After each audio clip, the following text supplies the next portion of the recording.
हरे कृष्णा दोस्तों, कैसे हैं आप लोग। आज का टॉपिक है पूजा करने का शास्त्र विधि क्या है। भगवत गीता में भगवान श्री कृष्ण बता रहे हैं कि शास्त्र विधि क्या है पूजा करने का। अर्जुन प्रश्न करते हैं कि हे भगवान, जो है लोग अन्य देवी देवताओं को पूजता है, क्या वो पाप है। तो भगवान श्री कृष्ण कहते हैं नहीं अर्जुन, पूजा कभी पाप नहीं होता है। अन्य देवी देवताओं को जो पूजता है वो भी असल में मुझे ही पूजता है। भगवान श्री कृष्ण कह रहे हैं जो अन्य देवी देवताओं को पूजता है वो भी एक तरह से मुझे ही पूजता है, लेकिन अर्जुन वह शास्त्र विधि नहीं है, वह शास्त्र विधि नहीं है। यानी यहाँ भगवान श्री कृष्ण कह रहे हैं कि वह जो है शास्त्र विधि नहीं है, यानी शास्त्र के अनुकूल नहीं है, वह शास्त्र के हिसाब से गलत है। यानी अन्य देवी देवताओं को भगवान श्री कृष्ण कहते हैं कि अन्य देवी देवताओं को जो पूजता है वो पाप नहीं है, लेकिन वह शास्त्र विधि नहीं है, माना शास्त्र के विरुद्ध है। भगवान कह रहे हैं कि हे अर्जुन, जो देवताओं को पूजता है वो मरने के बाद स्वर्ग लोक को प्राप्त हो जाता है। कहते हैं कि जो देवताओं को पूजता है वो मरने के बाद देवताओं को प्राप्त होता है, यानी वो स्वर्ग लोक को चला जाता है। जो पितरों को पूजता है यानी अपने बाप दादाओं को, कुछ लोग देखते होंगे कि उनके पूर्वज मर जाते हैं तो उनका फोटो या मूर्ति लगाकर उनको जो है अगरबत्ती या अपने तरीके से उनको पूजते हैं। उनको जो है भगवान श्री कृष्ण कहते हैं कि पितरों को पूजने वाले पितरों को प्राप्त हो जाते हैं, यानी पितृलोक को अपने जो है पितृलोक को चले जाते हैं। और जो तीसरा बताते हैं भगवान, जो भूत प्रेत पिशाच यानी भूत प्रेतों को जो पूजते हैं वो मरने के बाद भूतों को प्राप्त हो जाते हैं, यानी भूत योनि को प्राप्त हो जाते हैं। अर्जुन, यह जो है 3 तरह की विधियां भगवान श्री कृष्ण अर्जुन से बता रहे हैं। और शास्त्र विधि क्या कह रहे हैं कि इन तीनों को छोड़कर अर्जुन, जो मुझे भजता है, जो मुझे पूजता है, वो मरने के बाद मुझे ही प्राप्त हो जाता है। यानी देखिए तीन बातें भगवान श्री कृष्ण बता रहे हैं। और चौथा जो है अपने को बता रहे हैं कि जो मुझे पूजता है, यानी जो ईश्वर को, यानी भगवान को, ब्रह्म को। देवता और ईश्वर में अंतर होता है, देवता भगवान में अंतर होता है। देवता जो है ये जो है इनकी एक सीमा होती है और ईश्वर एक होता है।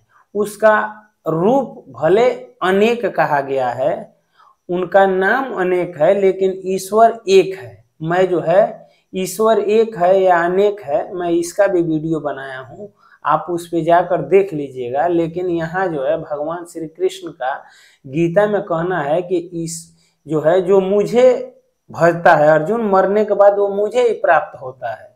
यानी अन्य देवी देवताओं को पूजना जो है शास्त्र विधि नहीं है। अगर तुम अपनी मुक्ति चाहते हो, मुझे प्राप्त करना चाहते हो, आवागमन मिटाना चाहते हो, ये जन्म रूपी चक्कर से और मृत रूपी चक्कर से अगर बचना चाहते हो तो अर्जुन तू मुझे पूजो, तू अंत में तू मुझे ही प्राप्त करेगा। तू जैसे भी कहते हैं कि तू जैसे भी भज, तू मुझे ही भज, लास्ट में तू मुझे ही प्राप्त होगा, इसमें कोई शक नहीं है।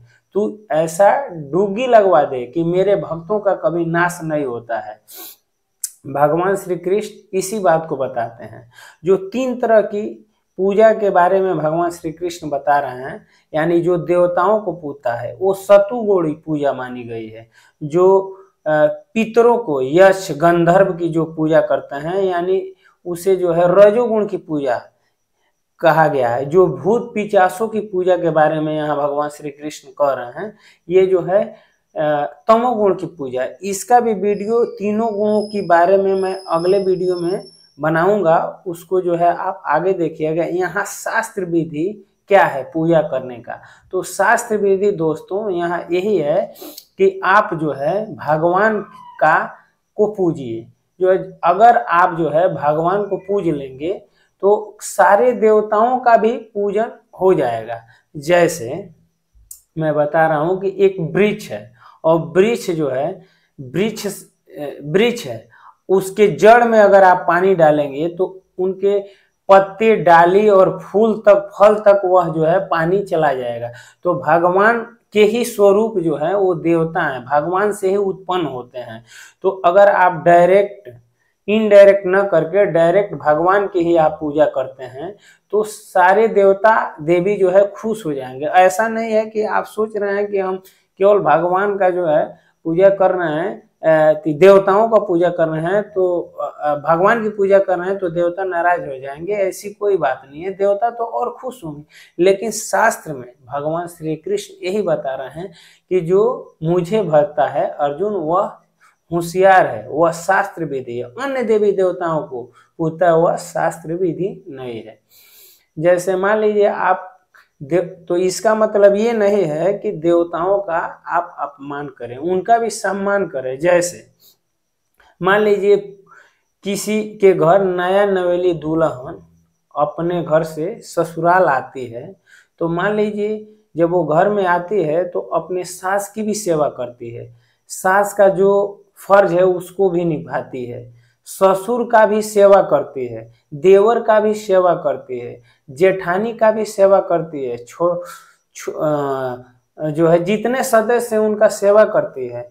जैसे मान लीजिए उसके ससुर आए तो पानी देगी, खाना देगी, सासू माँ का जो है सेवा करेगी, उनका जो है वस्त्र साफ करेगी, उसको उनको स्नान कराएगी, जो भी उनकी जरूरत है सब करेगी, सबका जो है सम्मान करेगी। सबको देखने में तो लगेगा कि जो है सबका सेवा कर रही है, सबका पोषण कर रही है। अगर दोस्तों